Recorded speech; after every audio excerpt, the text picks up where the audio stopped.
There is a yearning, there is a hunger in the society which we sense deeply for some place that I can be real, for some place that I can just be myself, that I'm okay the way I am, that I don't have to change, that I don't have to do anything.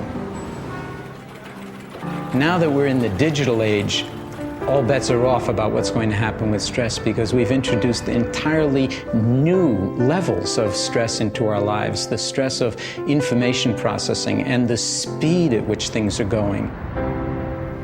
While you may not be able to change all the outside pressures and forces in your life, how you actually work with them and respond to them, you do have a huge amount to say over. But you have to be in touch with what's going on in your life, otherwise they'll just kill you or bowl you over.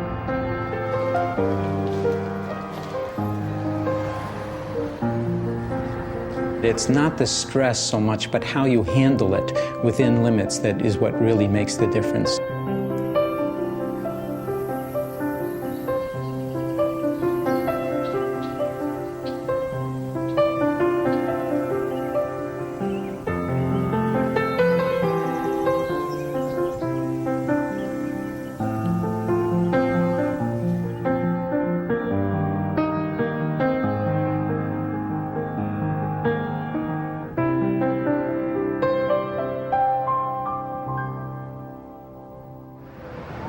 Now that we live in a kind of very complex society, the stresses tend to be somewhat different. The stress of whether you can make a living, or the stress of getting your kids through high school, or the stress of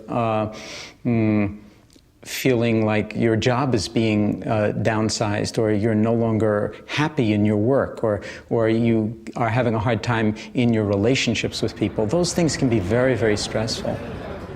In some sense or other, stress is in the eye of the beholder.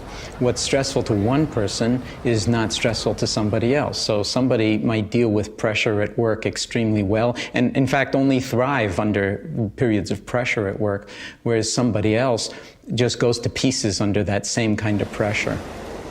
Now, there's more and more of a fuzzy boundary between work life and home life, because your electronics goes with you home, and between the work week and the weekend, and between night and day, so that if you're not careful, you could be working virtually all the time on your cell phone all the time, or faxes or email or this or that, to the point where you're always reacting or responding to something else, and you have no time to actually be. So always doing.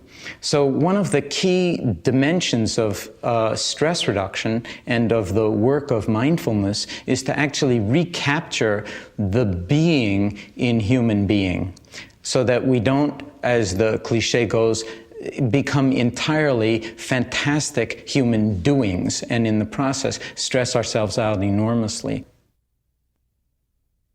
But we're also isolated sometimes within ourselves. We're isolated from our bodies. We're isolated from good feelings within ourselves, that sometimes we feel like we're just driving on empty, that we're just on a treadmill and running and running and running. And sometimes, like when we stop, just like not even knowing what to do, because we're so used to and virtually so addicted to doing and to activity.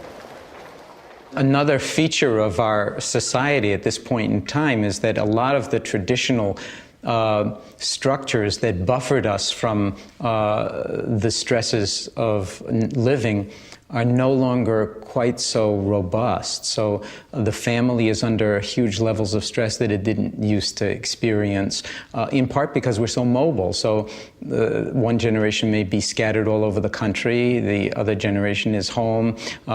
We don't tend to live where we grew up, so we don't have the supports of an extended family.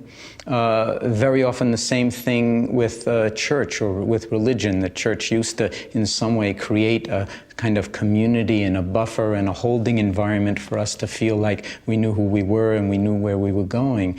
That also is not really serving in the way that it used to in previous generations.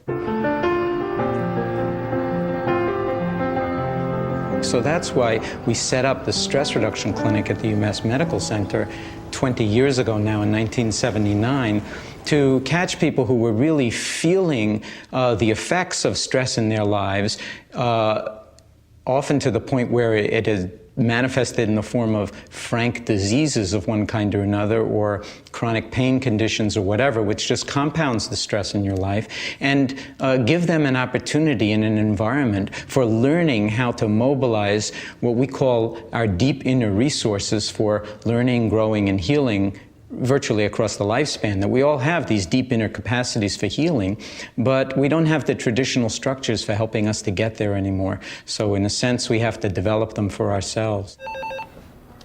Stress Reduction Clinic, Leslie speaking. Hello. The beauty of a clinic that teaches you stress reduction is that it teaches you adaptive ways to deal with the stress in your life. And the first one is to notice it, to actually recognize the degree to which you're under stress and the various kinds of things that do cause us stress, and then learn effective ways of handling the stress, of coping with the stress, of dropping into deep states of relaxation and well-being from which you see differently. What we found over the past 20 years is that even though there was plenty of business for the Stress Reduction Clinic in 1979, now the levels of stress that people are crawling into the clinic with sometimes are just unbelievable because of the digital age and the speed up of time and everything else, and all sorts of complex reasons. We see a vast range of people with medical disorders in our clinic, ranging from hypertension, all sorts of coronary heart disease, chronic pain conditions, a range of different kinds of cancers, anxiety, and all of the associated physical disorders related to anxiety and panic.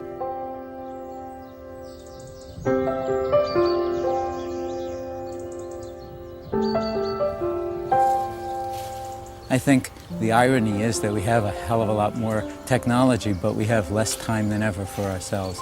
And Thoreau would have really bemoaned that. And I think that some of his message is really integrated into the Stress Reduction Clinic and the work that we do with people.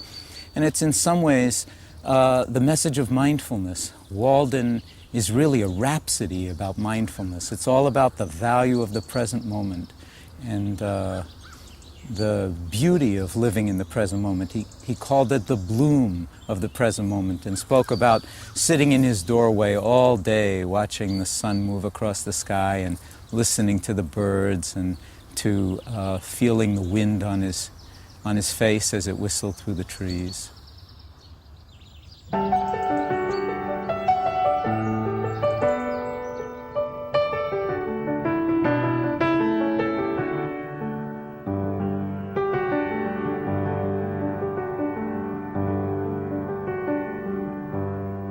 I'm sure you're all aware that there are very, very salient limits to what medicine can do. And so part of this work is, as you know, to participate in our own well-being and in our own health and in our own journey of learning and growing and healing literally across the lifespan. And to engage in our lives as if it was really worth it. And to not shy away from emotions that are scary or periods of darkness where we don't have a sense of where we're going, and that we learn to step in and embrace the whole of that.